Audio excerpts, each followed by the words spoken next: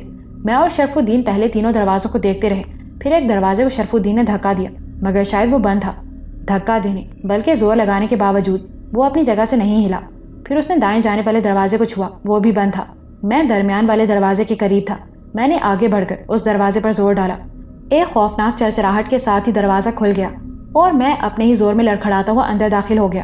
دروازہ کھلتے ہی یوں لگا جیسے گھپ اندھیرے میں اچانک یہ سورج طلوع ہو گیا ہو۔ میری آنکھیں بے اختیار بند ہو گئیں۔ میں نے بازو آنکھوں پر رکھ لیا تھا۔ دروازے کی چرچراہٹ کے ساتھ ہی میرے منہ سے بے اختیار چینخ نکلی اور ساتھ ہی شرف الدین اچھل کر میری طرف بھاگا۔ ابھی ہم سنبھلنے بھی نہ پائے تھے کہ ایک خوفناک آواز نے ہمیں اچھل جانے پر مجبور کر دیا۔ وہ ایسی آواز تھی جیسے کسی نے کرتال پر چوٹ ماری ہو۔ آواز اتنی تیز تھی کہ مجھے یوں لگا جیسے میرے کانوں کے پردے پھٹ گئے ہوں۔ آواز کا ارتعاش بہت دیر تک پورے بدن میں تھرتھری بن کر دوڑتا رہا۔ آنکھیں بے پناہ روشنی کی وجہ سے بند تھیں اور ہاتھ بے اختیار کانوں کو ڈھانپے ہوئے تھے۔ بند آنکھوں میں گہرا سرخ رنگ لہریں سی لے رہا تھا۔ آپ نے بھی محسوس کیا ہوگا کہ اگر تیز روشنی کی سمت منہ کر کے آنکھیں بند کر لی جائیں تو گہرا سرخ رنگ سامنے پھیلا ہوا نظر آنے لگتا ہے۔ بند پپوٹوں سے گزرنے والی تیز شعاعیں ہمارے ہی خون کو منعکس کرتی ہیں۔ یوں لگ رہا تھا جیسے کسی نے ہزاروں وولٹ کا بلب جلا کر میرے چہرے کے آگے کر دیا ہو۔ میں نے کئی بار آنکھیں کھولنا چاہی مگر میں ایسا نہیں کر سکا۔ شرف الدین، میں نے دھیرے سے شرف الدین کو پکارا۔ میں نہیں جانتا تھا کہ وہ اب بھی میرے پاس ہے یا نہیں۔ وقار الحسن، آنکھیں مت کھولنا، میری آواز سنتے ہی اس نے چینخ کر کہا۔ کرتال پر پڑنے والی چوٹ کا ارتعاش اب معدوم ہو رہا تھا۔ میں نے کانوں پر سے ہاتھ ہٹا لیے اور کوئی اور آواز سننے کا انتظار کرنے لگا۔ یہاں یقیناً کوئی تھا۔ اتنی تیز روشنی، پھر کرتال پر پڑنے والی چوٹ، یہاں کسی کی موجودگی کا بین ثبوت تھی۔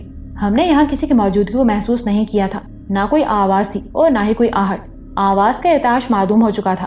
اب چاروں طرف گہرا سناٹا تھا، اتنا گہرا کہ اگر سوئی بھی گرتی تو گونجدار آواز پیدا ہوتی۔ پھر اچانک یوں لگا جیسے وہ تیز روشنی بجھ گئی ہو۔ اتنا گہرا اندھیرا پھیلا کہ میں نے گھبرا کر آنکھیں کھول دی۔ میری آنکھوں کے سامنے سنہرے اور لال دھبے سے ناچنے لگے۔ میں نے بے آواز قدموں سے پیچھے کی طرف سے رکھنا شروع کر دیا۔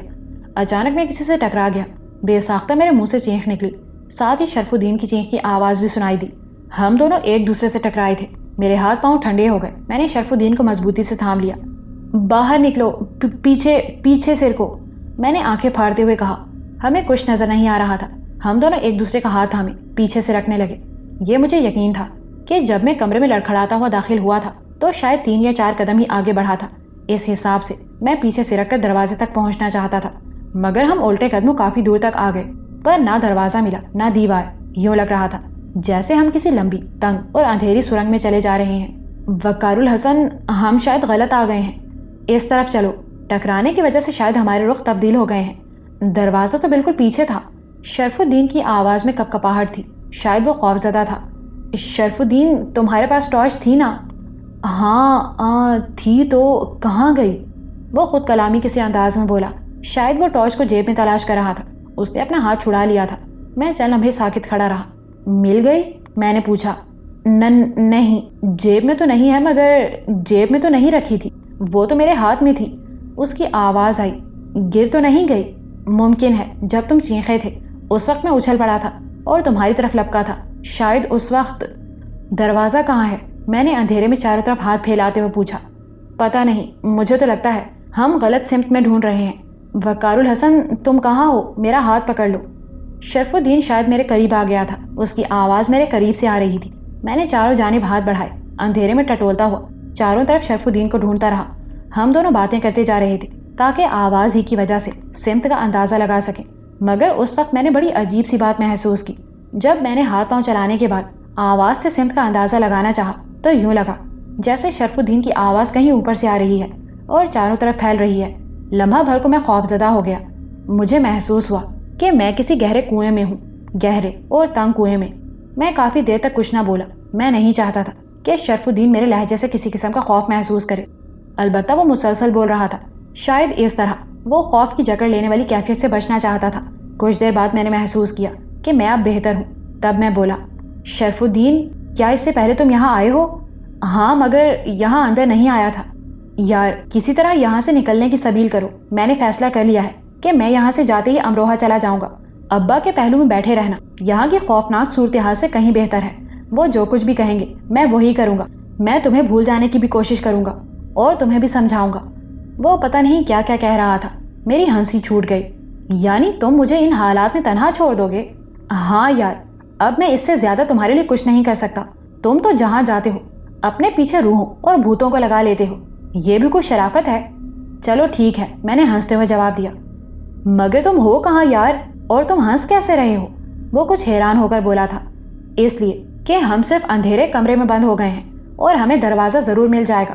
نہ ملا تو یہی ہوگا نا کہ ہم رات بھر یہاں بھٹکتے رہیں گے، مگر صبح ہوتے ہی ہمیں دروازہ بھی نظر آ جائے گا اور باہر بھی نکل سکیں گے۔ اس چکر میں مت رہنا۔ مجھے یقین تھا کہ ایسا کہتے ہوئے اس نے عورتوں کی طرح ہاتھ ضرور نچایا ہوگا۔ ہم اس کمرے سے باہر تھے تو یہاں کی تیز روشنی کسی بھی جھری سے باہر دکھائی نہیں دی تھی، حالانکہ یہاں کس قدر تیز روشنی تھی یاد ہے کچھ؟ اس کی بات سن کر میں بے ساختہ چونک اٹھا۔ واقعی وہ جینیس تھا۔ بڑی باریک باتیں بھی اس کے ذہن میں محفوظ ہو جاتی تھیں۔ اس بات پر میں نے سوچا کہ ہم اس کمرے کے باہر شرف الدین کی ٹارچ کی روشنی میں گھوم رہے تھے، ورنہ وہاں گھپ اندھیرا تھا۔ اس کا مطلب یہ ہوا کہ باہر کی روشنی بھی اندر نہیں پہنچ پائے گی۔ شاید اس کمرے میں کوئی روزن، کوئی کھڑکی یا کوئی جھری ایسی نہ تھی جہاں سے روشنی یا ہوا کا گزر ہوتا۔ میری کن پٹیوں سے پسینے کی لکیر سی بہہ کر ٹھوڑی تک آ گئی۔ شرف الدین، ہمیں فرش پر بیٹھ کر ایک دوسرے کو تلاش کرنا چاہیے۔ تم میری آواز سے سمت کا اندازہ لگا کر میرے قریب آنے کی کوشش کرو۔ یہ کہہ کر میں بیٹھ گیا۔ میں نے اس سے باتیں کرنا شروع کر دی۔ میں کہہ رہا تھا، وہ جو بھی ہے ہمیں نقصان نہیں پہنچانا چاہتا۔ اگر اس کا ایسا کوئی مقصد ہوتا تو اب تک ہم سلامت نہ ہوتے۔ تمہارا کیا خیال ہے؟ ہمیں یہاں آئے 10-15 منٹ تو گزر ہی گئے ہوں گے نا، اور یہاں کوئی ہے ضرور۔ وقار الحسن، کیا تم سیڑھیاں بھی اترے ہو؟ تمہاری آواز کہیں نیچے سے آ رہی ہے۔ یار اب مجھے ڈر لگ رہا ہے۔ ممکن ہے وہ جو بھی ہے ہمیں نقصان نہ پہنچائے، مگر یہ بھی تو ہو سکتا ہے کہ میں دکھائی نہ دینے والی سیڑھیوں سے لڑکتا ہوا نیچے جا پڑوں اور اپنی ہڈی پسلی توڑوا بیٹھوں۔ وہ روحانسی آواز میں کہہ رہا تھا۔ اس کی بات سن کر میں پھر دہشت زدہ ہو گیا۔ مجھے بھی اس کی آواز اوپر سے آتی ہوئی لگ رہی تھی، جبکہ میں نے اب تک ایک سیڑھی بھی عبور نہیں کی تھی۔ میں اب تک سپاٹ فرش پر ادھر سے ادھر گھوم رہا تھا۔ میرے ہاتھ آگے کی طرف پھیلے ہوئے تھے۔ شرف الدین، میں کسی سیڑھی سے نیچے نہیں اترا، اور مجھے تمہاری آواز اوپر سے آ رہی ہے۔ میرے لہجے میں شاید خوف کا عنصر موجود تھا جس نے شرف الدین کو گمسم کر دیا۔ وہ کافی دیر تک چپ رہا۔ مجھے اس اندھیرے اور سناٹے سے وحشت ہونے لگی۔ شرف الدین، با آواز بلند سورۃ الناس پڑھو۔ بے ساختہ میرے منہ سے نکلا اور شرف الدین نے سورۃ الناس با آواز بلند پڑھنا شروع کر دی۔ نامعلوم اس بات کا خیال مجھے پہلے کیوں نہیں آیا تھا، بلکہ اب بھی یوں لگا تھا جیسے یہ میں نہ بولا ہوں بلکہ میرے اندر سے کوئی اور بولا ہو۔ شرف الدین کی آواز میں کپ کپاہٹ تھی، مگر میں پاڑدار آواز میں آیت پڑھ رہا تھا۔ میں نے اپنی آنکھیں بند کر لی تھیں۔ میں فرش پر آلتی پالتی مارے بیٹھا تھا۔ میرے دونوں ہاتھ میرے گھٹنوں پر تھے۔ اچانک شرف الدین کی آواز آئی، وقار، یہ کیا چیز ہے؟ میں نے چونک کر آنکھیں کھول دی اور آنکھیں کھلتے ہی روشنی کی چند باریک کرنیں نظر آئیں۔ یوں لگا جیسے کوئی چھوٹی سی چیز چمک رہی ہے۔ یہ میرے بالکل قریب تھی۔ میں نے جو ہی ہاتھ ہلایا وہ چمکدار چیز بھی ہل گئی۔ اس وقت مجھے پتا چلا کہ چمکنے والی چیز دراصل میری اس انگوٹھی کا فیروزہ ہے۔ یہ وہی انگوٹھی تھی جو مجھے سبز گنبد والی مسجد سے ملی تھی۔ میں حیران ہو کر اپنے ہاتھ کو دیکھنے لگا۔ فیروزے کی روشنی آہستہ آہستہ بڑھتی جا رہی تھی۔ میں نے ہاتھ اوپر اٹھا کر آنکھوں سے قریب کر لیا۔ اب اس کی ہلکی نیلی روشنی میں مجھے اپنا ہاتھ صاف دکھائی دے رہا تھا۔ میں فتح جذبات سے کھڑا ہو گیا۔ شرف الدین، یہ میری انگوٹھی کا نگینہ ہے۔ پھر میں نے اسے بتایا کہ یہ انگوٹھی مجھے کہاں سے اور کن حالات میں ملی تھی۔ وہ میرے قریب آ گیا تھا۔ میں نے محسوس کیا کہ اس سے قبل جو اس کی آواز دور اور اوپر سے آتی محسوس ہو رہی تھی، وہ کیفیت بھی ختم ہو چکی ہے۔ وہ میرے روبرو تھا اور اب روشنی اتنی بڑھ چکی تھی کہ ہم دونوں ایک دوسرے کو دیکھ سکتے تھے۔ گو چہرے کے نقوش اب بھی واضح نہیں ہوئے تھے، مگر وہ مجھے ہیولے کی شکل میں نظر آ رہا تھا۔ دکھانا یہ انگوٹھی، اچانک اس نے کہا اور ہاتھ میری طرف بڑھا دیا۔ اس ہلکی نیلی روشنی میں اس کا ہاتھ دیکھ کر لرز اٹھا۔ وہ کسی بھی طرح شرف الدین کا ہاتھ نہیں تھا۔ وہ کسی جوان آدمی کا ہاتھ نہیں بلکہ کسی انتہائی بوڑھے اور فاقہ زدہ شخص کا تھا۔ لمبی لمبی پتلی پتلی انگلیاں جن پر ہزاروں جھریاں پڑی ہوئی تھیں۔ انگلیوں کے جوڑ عجیب پھیلے ہوئے اور چپٹے چپٹے تھے۔ بڑھے ہوئے ناخنوں میں میل بھرا ہوا تھا جو اتنی کم روشنی میں بھی صاف نظر آ رہا تھا۔ میرے بدن میں جھرجھری سی دوڑ گئی۔ میں نے بے ساختہ اپنے ہاتھ کو دیکھا، پھر دوسرا ہاتھ انگوٹھی کے قریب کر کے اسے دیکھا۔ میرے ہاتھ بالکل ٹھیک تھے۔ دو نا انگوٹھی، دکھاؤ، کیا کر رہے ہو؟ شرف الدین کی آواز نے مجھے چونکا دیا۔ اس بار مجھے اس کی آواز پھر کہیں دور اور اوپر سے آتی سنائی دی، جبکہ وہ میرے قریب ہی تھا۔ شرف الدین، میری سرسراتی ہوئی سی سرگوشی گونجی اور پھر میں نے اپنا انگوٹھی والا ہاتھ اچانک اس کے چہرے کے قریب کر دیا۔ ایک بے ساختہ قسم کی چینخ میرے حلق سے خارج ہو کر پورے کمرے میں پھیل گئی۔ وہ شرف الدین نہیں تھا، وہی سادھو تھا۔ میں ہڑبڑا کر اس سے دور ہو گیا۔ ساتھ ہی میں نے شرف الدین کو بے تحاشا آوازیں دینا شروع کر دی۔ میری حالت عجیب سی ہو گئی تھی۔ میں خاموش ہو جانا چاہتا تھا مگر میری چیخیں بے ساختہ نکل رہی تھیں۔ بہت چالاک ہو تم، یہ اجنبی آواز تھی، پھنسی پھنسی مگر باریک چبھتی ہوئی سی، کچھ کھرکھراتی ہوئی سی۔ اسے سنتے ہی جیسے میرے کانوں سے لے کر حلق تک میں خراشیں سی پڑتی محسوس ہوئی۔ اس کے ساتھ ہی پورا کمرہ جگمگا اٹھا۔ میں نے بڑی مشکل سے خود پر قابو پایا۔ اب میں خاموش ہو چکا تھا۔ کمرے میں چاروں طرف دیواروں پر بنے شمعدانوں میں موم بتیاں جل رہی تھیں۔ سیاہ دیواروں پر عجیب اور ہیبت ناک تصویریں اور مجسمے کندے ہوئے تھے۔ میرے بالکل قریب ایک ڈھانچہ نما شخص پیشانی پر چندن کا کچکا لگائے بیٹھا تھا۔ میری ریڑھ کی ہڈی میں سنسناہٹ ہونے لگی۔ شرف الدین کہیں نہیں تھا، وہ ڈھانچہ نما شخص سادھو تھا، وہی سادھو جس سے میں نے مکان خریدا تھا۔ مگر مجھے یوں لگ رہا تھا کہ اس شخص کا چہرہ تو وہی ہے مگر باقی بدن کسی اور کا ہے۔ وہ اتنا دبلا پتلا نہ تھا بلکہ اچھا بھلا فربا جسم کا آدمی تھا۔ آواز کیونکہ میں پہلی بار سن رہا تھا اس لیے اس بارے میں کچھ نہیں کہہ سکتا تھا۔ اس کی پسلیاں صاف نظر آ رہی تھیں۔ اس کی پتلی پتلی لمبی ٹانگیں اور چوڑے چپٹے گھٹنے دیکھ کر میرے بدن کی سنسناہٹ بڑھتی ہی جا رہی تھی۔ اس کی آنکھیں ویسی ہی ذہن میں چپک جانے والی تھیں جو اس وقت مجھ پر گڑی تھیں۔ نامعلوم کیوں میرا جی چاہا کہ وہ پلک نہ جھپکے، شاید اس لیے کہ میں اس کے پلک جھپکنے پر ایسی کیفیت کا شکار رہ چکا تھا جو میرے لیے بے پناہ تکلیف کا باعث تھی۔ وہ پلک جھپکتا تھا تو یوں لگتا تھا جیسے کوئی اپنے ناخن سے پکے فرش کو کھرچ رہا ہے، اور یہ خوفناک آواز میں اپنے دماغ، کانوں اور جبڑوں میں محسوس کرتا رہا تھا۔ وہ جو ایک آواز ہوتی ہے دانتوں میں لگنے والی، بالکل وہی آواز تھی۔ اس انگوٹھی کو اتار دو وقار الحسن، میں تم سے بات کرنا چاہتا ہوں۔ اس بار اس کی آواز میں کھرکھراہٹ اور چبھن کچھ کم تھی۔ وہ اب تک بغیر پلکیں جھپکے مجھے دیکھ رہا تھا۔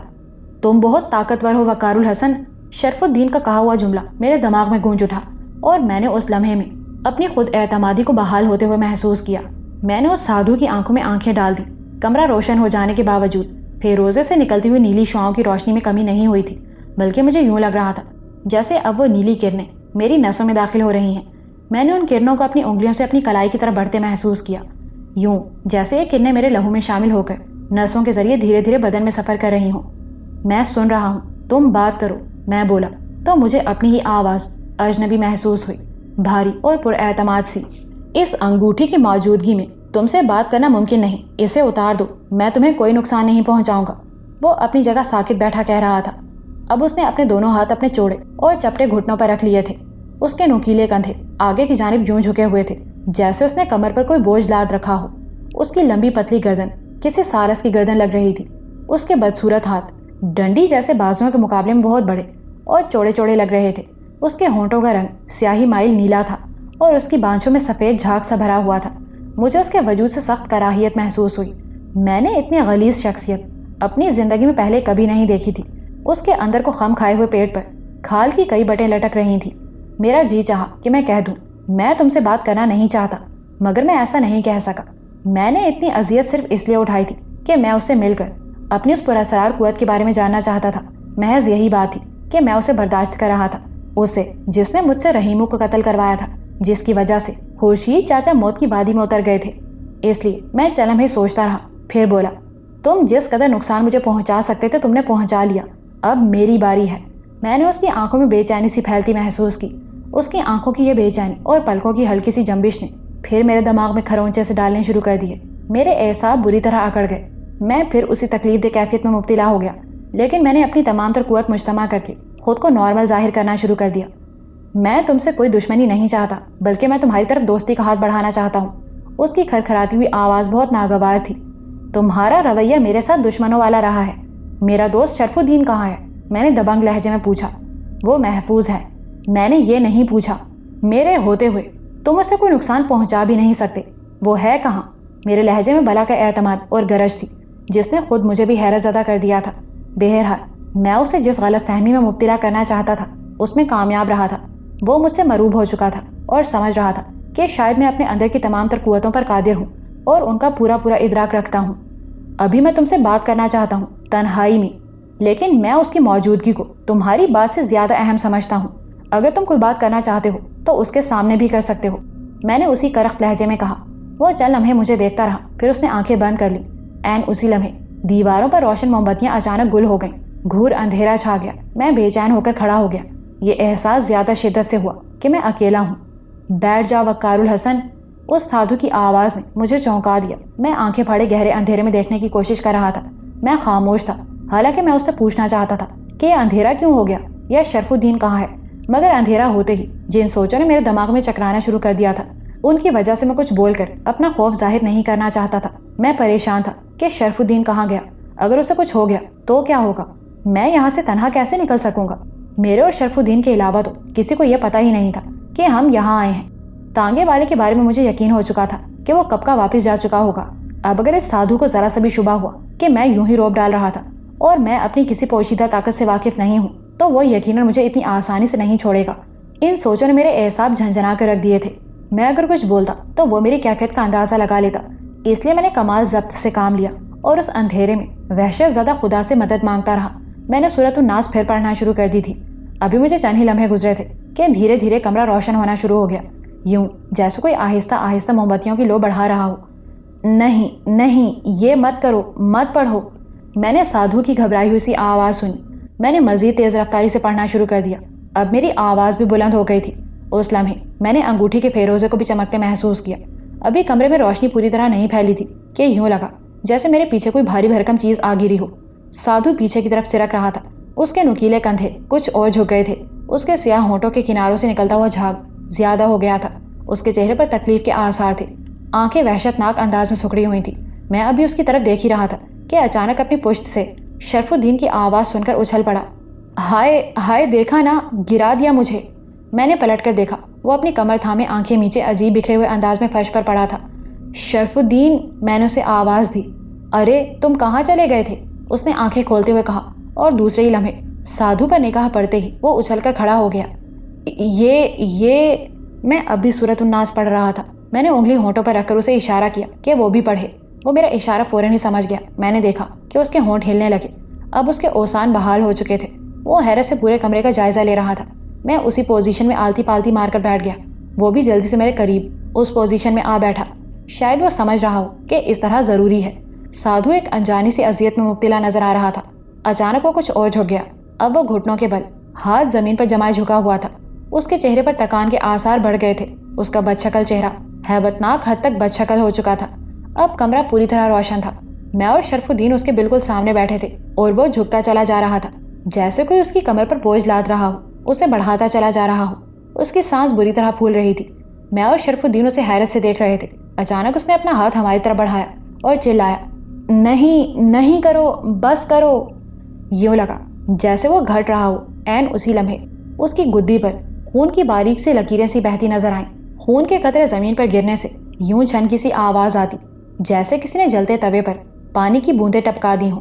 میں اور شرف الدین آنکھیں پھاڑے اس کی طرف دیکھ رہے تھے. اس وقت مجھے یوں لگا جیسے میں خوف سے چینخ اٹھوں گا. وہ سین میں زندگی بھر نہیں بھول سکتا. میں نے اتنا خوفناک بچھو نہ کبھی دیکھا تھا اور نہ کسی قسم کے بچھو کے بارے میں نے کبھی پڑھا یا سنا تھا. ہاں، ایک بہت بڑا ہاتھ بھر جتنا سیاہ بچھو تھا. اس کی گول آنکھیں ہم پر جمی ہوئی تھیں. وہ سادھو کی گردن میں گدی سے چمٹا ہوا تھا. میں یہ دیکھ کر حیرت زدہ رہ گیا کہ اس بچھو نے کسی کیکڑے کی طرح سادھو کی گدی میں اپنے پاؤں گاڑے ہوئے تھے. خون کی باریک لکیریں انہی جگہوں سے بہہ رہی تھیں جہاں اس نے پاؤں گاڑے رکھے تھے. اس کا خوفناک ڈنک اوپر کو مڑا ہوا تھا اور وہ ہر پل سادھو کی گدی میں ڈنک مار رہا تھا. اب میں سمجھ گیا کہ سادھو کس اذیت میں مبتلا ہے. شرف الدین گمسم کسی بت کی طرح بیٹھا تھا. شاید وہ سورۃ الناس پڑھنا بھی بھول گیا تھا. وہ ٹک ٹکی باندھے سادھو کو زمین پر جھکتے دیکھ رہا تھا. شرف الدین، پڑھتے رہو، میں نے چلا کر کہا. اسی لمحے مجھے محسوس ہوا کہ میرا پورا بدن پسینے سے شرابور ہے. شرف الدین کو یہ کہتے ہی میں نے پھر سورت پڑھنا شروع کر دی.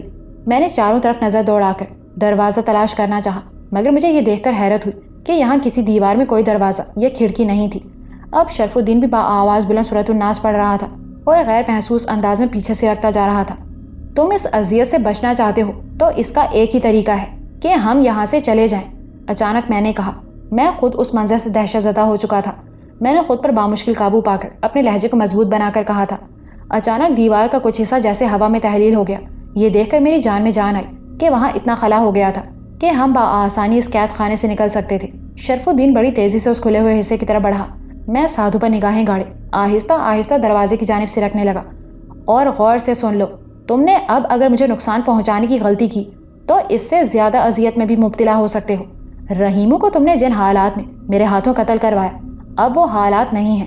تم نے اندھیرے میں مجھ پر وار کیا تھا، میں نے کڑک کر کہا، مگر اب میری آنکھیں کھل چکی ہیں، اب میں تمہارے ہر وار کو روکنے کی طاقت رکھتا ہوں۔ وہ انکار میں سر ہلاتا رہا مگر جھاگ بھرے منہ سے کوئی لفظ نہ نکال سکا۔ میں نے اتنا ہی غنیمت جانا اور دروازے کی جانب سرکنے کی آواز تیز کر دی۔ شرف الدین دروازے تک پہنچ چکا تھا۔ نامعلوم کہ میرے دماغ میں کیا آیا، میں نے ایک دم آیت الکرسی پڑھنا شروع کر دی اور پھر خود پر اور شرف الدین پر پھونک مار کر باہر نکل گیا۔ جس وقت میں باہر نکل رہا تھا اس وقت وہ سادھو اذیت سے چیخنے لگا تھا۔ اس کے منہ سے بھرا جھاگ اب زمین پر گر رہا تھا، اس کی خوفناک آنکھیں ابلتی جا رہی تھیں، رنگ نیلا پڑ چکا تھا۔ اچانک وہ زوردار چینخ مار کر اوندھے منہ گر پڑا۔ یہ وہی دروازہ تھا۔ جب میں نے کمرے سے باہر قدم رکھا تھا ہم دونوں ایک ساتھ ہی باہر نکلے تھے۔ قدم زمین پر رکھتے ہی میں اور شرف الدین دونوں ہی کھڑے ہو گئے۔ یوں لگا جیسے ہم نے کہیں اوپر سے چھلانگ لگائی ہے۔ یہ کھنڈر کے انتہائی دائیں جانے والا حصہ تھا۔ ہم کھنڈر کی بیرونی دیوار سے باہر کھڑے تھے۔ ہماری بائیں جانب کیچڑ اور پانی سے دلدل سی بنی ہوئی تھی اور اس کیچڑ میں بلبلے سے پھوٹ رہے تھے۔ دروازے نما وہ خلا ختم ہو چکا تھا۔ دیوار اور اس دلدل کے درمیان صرف اتنی جگہ تھی کہ اگر ہم ذرا سی بے احتیاطی برتتے تو سیدھے دلدل میں جا گرتے۔ کھنڈر کی سیاہ دیوار بالکل سپاٹ تھی، وہاں ایسی کوئی جگہ نہیں تھی جسے پکڑ کر ہم سہارا لیتے۔ بہرحال جس مصیبت سے ہم نکل آئے تھے اس کے مقابلے میں یہ صورتحال لاکھ درجے بہتر تھی۔ اندھیرا تو یہاں بھی تھا مگر ایسا نہ تھا کہ ہم دیکھ نہ پاتے۔ میں نے شرف الدین سے کہا کہ وہ بہت احتیاط سے دیوار پر ہاتھ جما کر دائیں جانے بڑھے۔ اس طرف کچھ دور جا کر دلدل دیوار سے دور ہو گئی تھی، وہاں ہم بآسانی چل سکتے تھے۔ پھر ہم دونوں نے دیوار کی جانب منہ کر کے ہاتھوں کے دیوار پر جما کے آگے بڑھنا شروع کر دیا۔ یہ تھوڑا سا فاصلہ عبور کرنے میں ہمارے پسینے چھوٹ گئے۔ ہر لمحہ یوں لگتا تھا جیسے ہمارے پاؤں پیچھے کی جانب پھسل رہے ہوں۔ قدرے کھلے حصے میں آ کر میں بے دم سا ہو کر زمین پر بیٹھ گیا۔ پھر میں نے چاروں جانب نگاہ دوڑائی۔ سرکنڈوں کی جھاڑیوں کی شکل میں ابھی ایک اور عذاب ہمارے سامنے تھا۔ اس راستے کے سوا ہمیں دوسرے راستے کا علم ہی نہیں تھا، نہ میں کسی اور راستے پر جا کر مزید رسک لینا چاہتا تھا۔ سو ہم نے پھر اس جنگل سے گزرنے کا فیصلہ کر لیا۔ کچھ دیر سانس لینے کے بعد ہم نے ان سرکنڈوں کی طرف قدم بڑھا دیے۔ میں نہیں جانتا کہ ہم کیسے اور کب ان سرکنڈوں کے جنگل سے نکلے۔ ہم دونوں بالکل خاموش تھے اور ہماری تمام تر توجہ اس مندر کی طرف تھی جس کے احاطے کی ٹوٹی ہوئی دیوار سے ہم اس طرف آئے تھے۔ کافی دیر بعد جب ہم اس احاطے کی دیوار کے قریب پہنچ گئے تب میں نے سر اٹھا کر آسمان کی طرف دیکھ کر اپنے رب کا لاکھ شکر ادا کیا۔ ہم جب سے اس کھنڈر سے نکلے تھے ہم نے پلٹ کر اس جانب نہیں دیکھا تھا۔ اب میں نے پلٹ کر دیکھنا چاہا تو درمیان میں سرکنڈوں کا گھنا جنگل حائل تھا۔ مجھے کچھ بھی نظر نہ آیا۔ بہرحال ہم نے دوسرے ہی لمحے وہ احاطہ بھی عبور کر لیا۔ اب ہم پھر مندر اور اس سیاہ دیوار کے درمیان سے گزرتے ہوئے مندر کے سامنے والے حصے کی طرف آ گئے۔ اچانک ہنسی اور پائل کی آواز ہمارے چاروں طرف پھیل گئی۔ میں اور شرف الدین بھونج کے ہو کر مندر کے دروازے کی طرف دیکھنے لگے۔ وہاں سے وہی عورتیں باہر آ رہی تھیں جنہیں ہم نے رات مندر میں داخل ہوتے دیکھا تھا۔ ان کے ہاتھوں میں جلتی ہوئی موم بتیاں تھیں جن کی روشنی میں ان سب کے چہرے چاند کی طرح چمک رہے تھے۔ یہ سب ابھی تک یہیں تھیں؟ میں نے شرف الدین سے پوچھا۔ کیا رات بھر یہاں؟ نہیں، یہاں رات بھر ٹھہرنے کی اجازت نہیں ہے۔ یہ مندر رات 10 بجے سے پہلے ہی ویران ہو جاتا ہے، کیونکہ کہتے ہیں کہ اس مندر کی دیوی رات 10 بجے کے بعد اپنی بھیٹ قبول کرتی ہے۔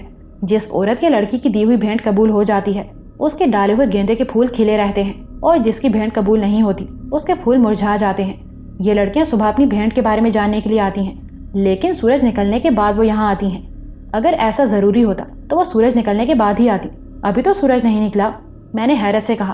میں نے محسوس کیا کہ شرف الدین بھونج کا کھڑا ایک جانب دیکھ رہا ہے۔ میں نے اس کی نگاہوں کا تعاقب کیا تو میں خود بھی حیران ہو گیا۔ ایک جانب تانگے کھڑے تھے جن کی طرف وہ لڑکیاں جا رہی تھیں۔ وہ لڑکیوں نے روشن موم بتیوں کی تھالیاں مندر کے دروازے میں رکھ دی تھیں اور اب انہی کی روشنی میں آگے بڑھ رہی تھیں، اور دوسری جانب ہمارا تانگے والا بھی ابھی تک کھڑا تھا۔ شرف الدین تیزی سے اس جانب لپکا، میں بھی اس کے پیچھے تھا۔ تانگے والا اب بھی پچھلی سیٹ پر سینے پر ہاتھ باندھے لیٹا ہوا تھا۔ مجھے حیرت ہوئی کہ وہ اب تک ہمارا انتظار کر رہا تھا، ورنہ میں تو سمجھا تھا کہ اب یہاں سے گھر تک پیدل سفر کرنا پڑے گا۔ اے بھائی صاحب، شرف الدین نے اس کا کاندھا ہلایا۔ وہ ہڑبڑا کر اٹھ بیٹھا۔ ہاں کیا ہے؟ اوہ آپ لوگ، اس نے جلدی سے اترتے ہوئے اور اپنا چوخانے والا کپڑا اٹھاتے ہوئے کہا۔ اتنی جلدی کائے کو آ گئے؟ ہم تو سمجھے تھے گھنٹہ بھر سے زیادہ ہی لگے گا، اس نے چوخانے والے کپڑے کو سر پر باندھتے ہوئے کہا۔ پھر ہنسی کی آواز پر لڑکیوں کو دیکھتے ہوئے معنی خیز انداز میں مسکرایا۔ اچھا تو یوں آ گئے آپ لوگ جلدی، ورنہ تو… میں اور شرف الدین حیرت کے سمندر میں گویا ڈبکیاں کھا رہے تھے۔ جس قسم کی باتیں وہ کر رہا تھا اس سے لگتا تھا کہ ہم نے جانے اور واپس آنے میں دیر نہیں کی ہے، اور ہمارا خیال تھا